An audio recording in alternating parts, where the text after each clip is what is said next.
You ask Tiger to solve. This deals with linear equations with one unknown.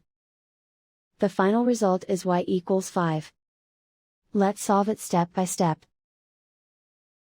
Group all constants on the right side of the equation. Add 3 to both sides. Simplify the arithmetic.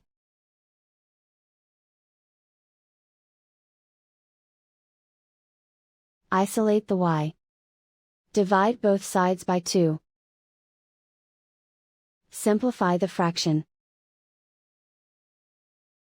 Find the greatest common factor of the numerator and denominator. Factor out and cancel the greatest common factor. And so the final result is y equals 5.